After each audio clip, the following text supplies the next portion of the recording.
Hello dear students, आज की इस वीडियो में हम डिस्कस करेंगे 10th क्लास फेडरल बोर्ड 2022 का पास्ट पेपर। इस पेपर में हम डिस्कस करेंगे एमसीक्यूज़ और आप लोगों ने वीडियो को आखिर तक देखना है। और ये बात आप लोगों ने जहन में रखना है कि ये पेपर जो है हार्ड एरियाज़ वाला पेपर है। तो हम डिस्कस करते हैं, ठीक है। आप लोगों को पता है कि फेडरल बोर्ड एक पेपर होता है हार्ड एरिया का, दूसरा लोकल का। तो ये हार्ड एरियाज़ वाला पेपर है, तो दोनों पढ़े। उसमें क्वेश्चंस इंटर एक्सचेंजेबल होते हैं, मतलब दोनों में का आप लोग अगर पास पेपर्स पढ़े तो फिर आप लोगों का पेपर बहुत अच्छा हो सकता है। तो सबसे पहला चीज़ जो है हमने जहन में रखना है कि ये पहला पेपर के स्टार्ट में रोल नंबर हमने लिखना है। फॉर एग्जांपल आपका 7 डिजिट नंबर होगा जो आपके स्लिप में होगा, जो आपके पास जो एडमिट कार्ड है उसमें होगा। उसमें से फॉर एग्जांपल आपने अपना नंबर फिर इस मुताबिक यहाँ पे फिल करना है। आप लोग एज ए एग्जांपल ये ले सकते हैं, फिर ये चीज़ समझेंगे, ठीक है। दूसरा आंसर शीट नंबर, यहाँ पे आप लोगों ने आंसर शीट नंबर लिखना है। फिर उसके बाद सिग्नेचर ऑफ कैंडिडेट, यानी अपना साइन करना है। फिर उसके बाद इन्विजिलेटर ने साइन किया है या नहीं, ये चीज़ें आप लोगों ने अपने जहन में रखना है, ठीक है। अभी हम क्वेश्चन स्टार्ट करते हैं, देखते हैं क्वेश्चन वन बाय वन हम करेंगे और आप लोगों ने गौर से आखिर तक देखना है इंशाल्लाह। अगर आप लोगों ने ये पास्ट पेपर्स पढ़ा तो समझ ले कि आप लोग का आपका पेपर बहुत अच्छा हो सकता है, ठीक है। क्वेश्चन नंबर वन, पहले क्वेश्चन पढ़ेंगे। Fill the relevant bubble against each question.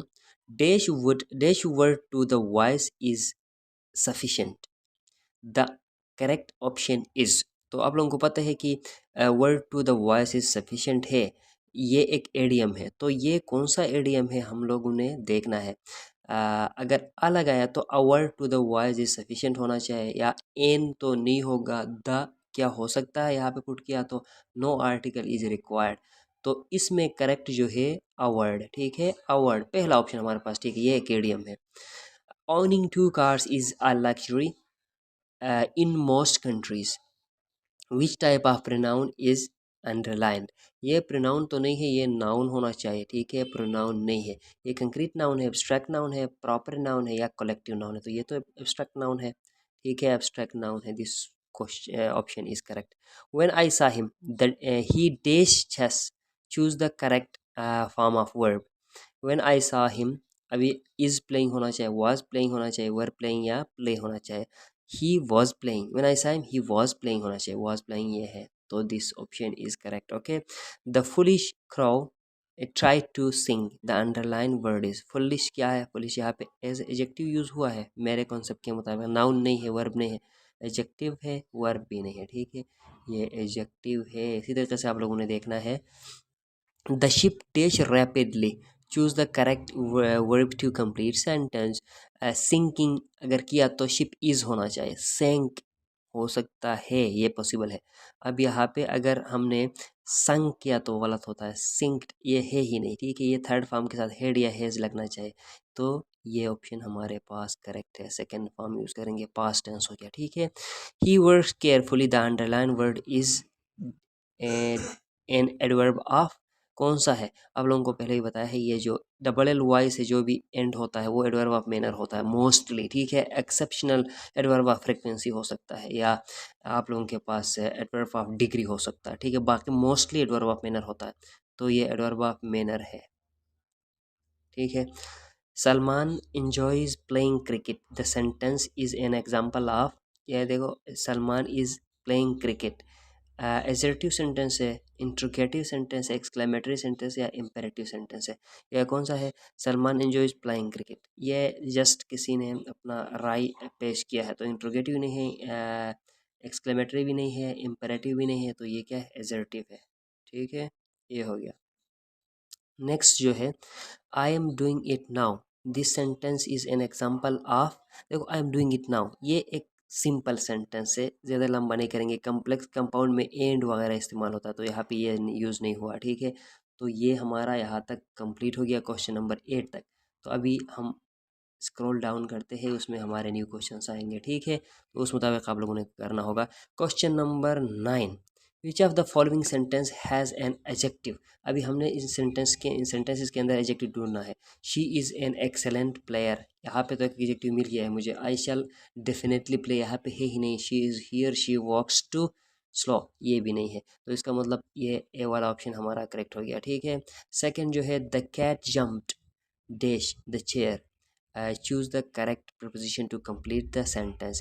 About the chair हो सकता है ये, off the chair, beneath the chair, through the chair. Through भी नहीं होना चाहिए, बीनीथ भी नहीं होना चाहिए, और ऑफ भी नहीं होना चाहिए। About the chair is possible, okay. Beneath the chair, jumped ऊपर करना होता है, उसकी तरफ करना होता है, या बीनीथ भी अगर हमने लगाया तो इसकी पॉसिबिलिटी है, ठीक है, लेकिन अबाउट ठीक है। I have written the letter, which tense is used in the given sentence। I had written, ये तो had के साथ थर्ड फॉर्म लग गया तो ये पास परफेक्ट होता है, तो यहाँ पे सिंपल पास है, पास प्रोग्रेसिव है, पास परफेक्ट यहाँ पे मिल रहा है, तो ये करेंगे। ठीक है। फिर उसके बाद I ate some rice, the underlined is adjective of. ये अंडरलाइन जो है ये कौन सा एजेक्टिव है हमारे पास? आप लोगों को पता है, जो किसी चीज़ को जनरलाइज करके उसका अमाउंट हमें बताता है, जनरल अमाउंट बताता है उसकी, तो फिर हमारे पास ये क्वांटिटी होता है, एजेक्टिव ऑफ क्वांटिटी होता है। तो एजेक्टिव ऑफ क्वालिटी भी नहीं है, क्वांटिटी है, इधर मैनर है, डेमोन्स्ट्रेशन, तो इसका मतलब ये एजेक्टिव ऑफ क्वांटिटी हो गया ये। ठीक है। फिर उसके बाद आवर फ्रेंड टेश writing to us before he left the city, choose the correct option to complete the sentence. अभी इस तरह के टेंसेस आ गए तो आप लोगों ने करना क्या, आप लोगों को पता है। इधर से आगे वाला पार्ट पढ़ो, ये कौन से टेंस में है, ये पास्ट में है, तो ये पास्ट में होना चाहिए। इज़ प्रेजेंट का है, विल फ्यूचर का है, हैव भी प्रेजेंट का है, हेड क्या है, पास का है, तो ये वाला लगाओ। ठीक है। फिर उसके बाद आप लोगों का है, cat is to kitten as lion is to, lion किस चीज़ के लिए, लाइन है, पपी है, कप है, बेबी है, तो केट के बच्चों को पपी, केट के बच्चों को किटन कहते हैं, और जो है लाइन या लाइनस के बच्चों को हम क्या कहेंगे, कप कहेंगे। ठीक है। He says I am unwell, choose the correct indirect speech. He says I am unwell हो गया, तो हम अपने लिए ये ट्राई करो सॉल्व करना। ठीक है। फॉर एग्जांपल यहाँ पे ही सेज, तो इसके जगह में आप लिखेंगे ही सेज। ये जो रिपोर्टिंग स्पीच में अगर सेज आ गया तो हमने सेज को चेंज नहीं करना है। ठीक है। सेज ही रखेंगे। फिर यहाँ पे कॉमा को हटा के देट लगाएंगे, आई के जगह में ही लगाएंगे। ठीक है। क्योंकि यहाँ पे भी ही लगा है इसीलिए हम ही लगाएंगे। उस बंदे ने बोला है, एम को वास में चेंज करेंगे, फिर अनवेल लगाएंगे। He says he was unwell, तो यहाँ पे कौन सा, he said that I am unwell, he said that he is unwell, he said that he is unwell, he said that he was unwell, तो ये वाला ऑप्शन करेक्ट है। तो आई होप आप लोगों ने ये समझा होगा, और नई वीडियोस, क्वेश्चन पेपर्स और एग्जामिनेशन डेट शीट्स वगैरह सारे सुनने के लिए चैनल को सब्सक्राइब करें। Thank you so much for watching. मिलते हैं नेक्स्ट वीडियो में। Thank you so much.